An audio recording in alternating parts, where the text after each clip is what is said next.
Hello, this is Ben from Last Resort Network. Today, I'm going to go through what I've read this month. And one of my goals for 2025 has been to read more. I feel like when I was younger, I spent a lot of time reading and less time watching movies, which is what I now do for our podcast, The Movie Vault.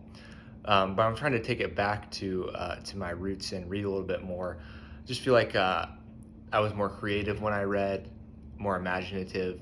And now that I'm out of school and have a little bit more free time, I've had more time to read and maybe less fatigue from school when you're reading textbooks and stuff.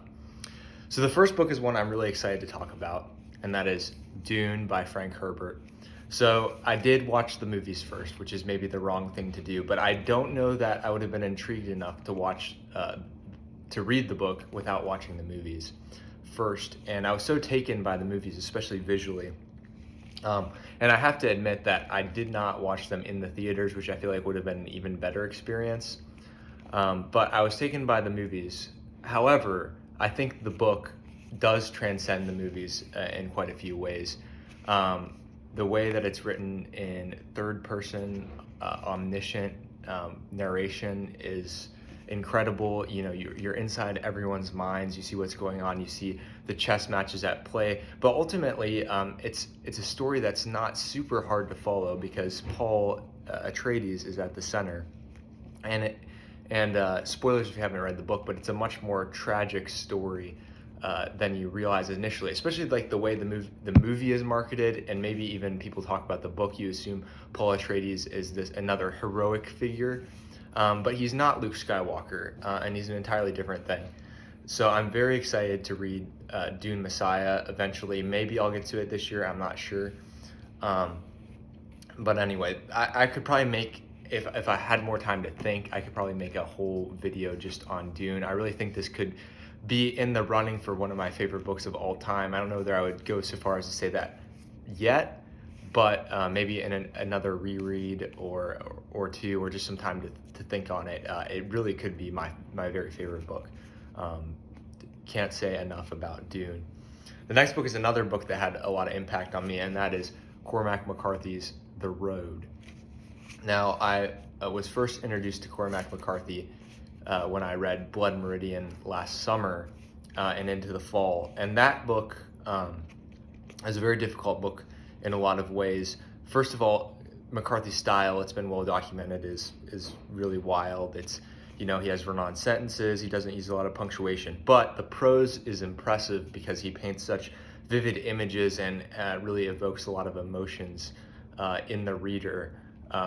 If I sat down and tried to type, there's no way I could type like McCarthy. It's kind of one of the, it feels like it's, you got to know the rules to break them type of thing. I really didn't know what to expect with The Road. I saw it was more like listed as sci-fi, which I thought was odd. A lot of the McCarthy stuff I was used to, of course, being first introduced with the movie No Country for Old Men. I still haven't read the book. But McCarthy's prose in this is maybe even more vague than in Blood Meridian, but I think emotionally this book hits a lot harder. It's of course about a different thing. It's about a father and a son and a relationship, and an imperfect, flawed relationship, but a gut-wrenching, you know, hopeful relationship in some senses, considering the circumstances of the book. Now, readers, be warned, with lots of McCarthy novels, there's some unpleasant things, but I think it would be well worth your time. And I bought this at a Goodwill, and I got this little note from someone's mom. I guess Josie was not that taken by this book, but her mom wrote that she thought this book, she said, "This book touched my soul. I thought about it for weeks. Such a great read.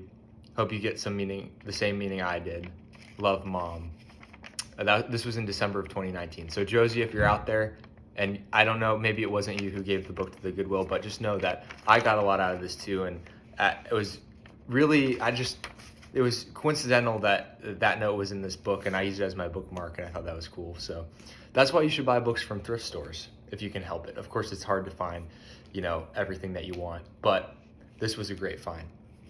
Finally, I read, it's a really short, I think it's considered a novella, The Death of Ivan Ilyich, if I'm pronouncing that correctly.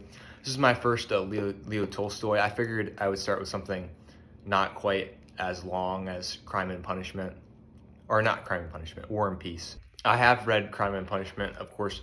That was my introduction into Russian literature. I'm sure a lot of people have read Crime and Punishment. But this was really, really well written. I've heard Tolstoy writes a lot more about the Russian bourgeoisie, way over my head. I'm not a Russian history expert or anything, but what I'll say is this book packed a lot into 83 pages. It was really mainly about death for like 50 of the pages. And it's really, really heartbreaking because it's about Ivan Ilyich and his relatively, uneventful, somewhat successful life, at least in the eyes of people, but his tragic demise and finish where really at the end of his life, he realized like a lot of the things he was living for weren't worth living for, and he did not have great relationships with his wife, with his family, and death could not be staved off. It deals with anxiety related to health, and he's bouncing between doctors. There's really lots of like depth to pick through in like the 83 pages that this is in. I got this from the library, so obviously I'll take it back. I don't know whether I'll get to the second story in this, which is A Confession by Tolstoy.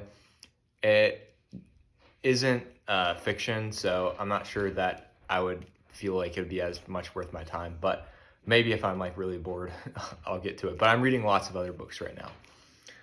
So anyway, that's my recap. Hopefully March recap will be as interesting.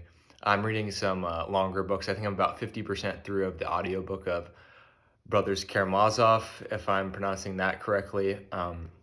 Probably won't get through that in March, to be quite honest. Maybe in April. And then reading a couple other books as well.